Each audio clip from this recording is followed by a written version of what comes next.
नमस्कार. कथावेलींच्या या निवांत कोपऱ्यात तुमचं मनापासून स्वागत. चला तर मग पाहूया आज नवीन कथा. नमस्कार.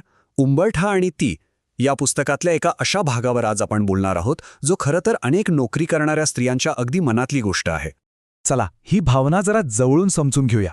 ही आहे स्वरा, आपली नायिका, आणि तिच्या मनात चाललेला हा संघर्ष की सणासुदीच्या दिवसात जिथे आनंद असायला हवा तिथे हा ताण का येतो. तर इथूनच सुरुवात होते तिच्या खऱ्या परीक्षेची.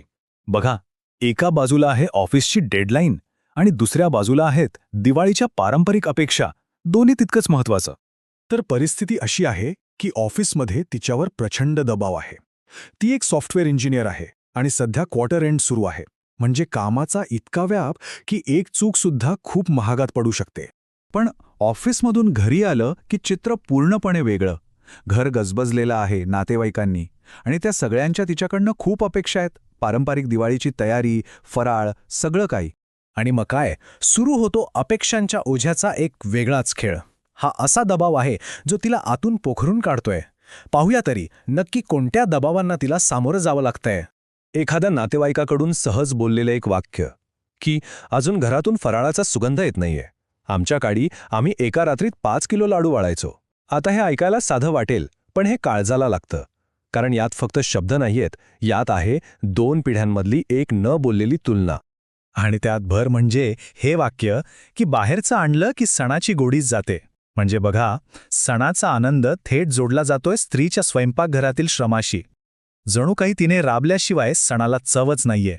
आता या सगळ्याचा परिणाम काय होतो, तर स्वराच्या मनात एक अपराधीपणाची भावना घर करते. तिला वाटायला लागतं की आपण एक आदर्श गृहिणी म्हणून कुठेतरी कमी पडतोय, अपयशी ठरतोय. बरं, आता या संघर्षाचं मूळ कारण काय आहे हे पाहूया. घरात सणाचं हे ओझं वाटलं तरी कसं गेलंय हे समजून घेणं खूप महत्वाचं आहे. ही तुलना बघा, स्वराची दिवाळी आणि राजची दिवाळी.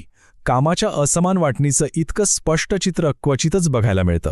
एका बाजूला स्वरा कोडिंगच्या डेडलाईन सांभाळते, पारंपरिक मिठाई बनवते, पाहुण्यांच्या अपेक्षा पूर्ण करते, म्हणजे एकाच वेळी कितीतरी आघाड्यांवर लढतीये. आणि दुसऱ्या बाजूला आहे तिचा नवरा राज. तो काय करतोय तर फटाक्यांची यादी बनवणं, बाजारातून सामान आणणं, दिव्यांची योजना आखणं. म्हणजे त्याची कामं बरीचशी बाहेरची आणि तुलनेवर सोपी आहेत. जबाबदारीची विभागणी इथे समान नाहीये हे अगदी स्पष्ट दिसतंय. आता या सगळ्या गोंधळात, या असमतोलाच्या गर्तेत एक आशेचा किरण येतो, आणि तो येतो स्वराच्या आईच्या सल्ल्याच्या रूपात. हा सल्ला तिला एक पूर्णपणे नवीन दृष्टिकोन देतो. तुझ्या आईच्या पत्रातलं हे एक वाक्य खूप महत्वाचं आहे. ती म्हणते, सण हे माणसं जोडण्यासाठी असतात, स्वतःला थकवण्यासाठी किंवा कोणासमोर स्वतःला सिद्ध करण्यासाठी नसतात. म्हणजे काय, तर कामावरून लक्ष हटवून नात्यांवर लक्ष केंद्रित करा. सणाचा खरा अर्थ यातच आहे. आणि याच शहाणपणातून आपण 3 सोपी पावले शिकू शकतो. ही अशी पावलं आहेत जी अशा परिस्थितीत प्रत्येकालाच मार्गदर्शक ठरू शकतात.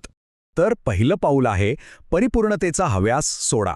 सगळं काही अगदी परफेक्ट झालंच पाहिजे हा विचारच डोक्यातून काढून टाका. दुसरं, जबाबदाऱ्या वाटून घ्या. कामाची विभागणी झालीच पाहिजे हा हक्क मागा. आणि तिसरं, सगळ्यात महत्त्वाचं, तुमच्या मर्यादा स्पष्टपणे सांगा. एखादी गोष्ट नाही जमणार असेल तर नाही म्हणायला शिका. आणि ह्या सगळ्याचा सार काय, तर घरात सुबकता, सजावट नक्कीच हवी, पण त्यासोबत तुमचं हसणंही तितकंच महत्त्वाचं आहे. आपलं मानसिक स्वास्थ्य, आपला आनंद हा कोणत्याही निर्दोष पण तणावपूर्ण फराळापेक्षा किंवा सजावटीपेक्षा खूप मोठा आहे. कारण घराला खरी शोभा तुमच्या थकलेल्या चेहऱ्याने नाही, तर तुमच्या आनंदी हसण्याने येते.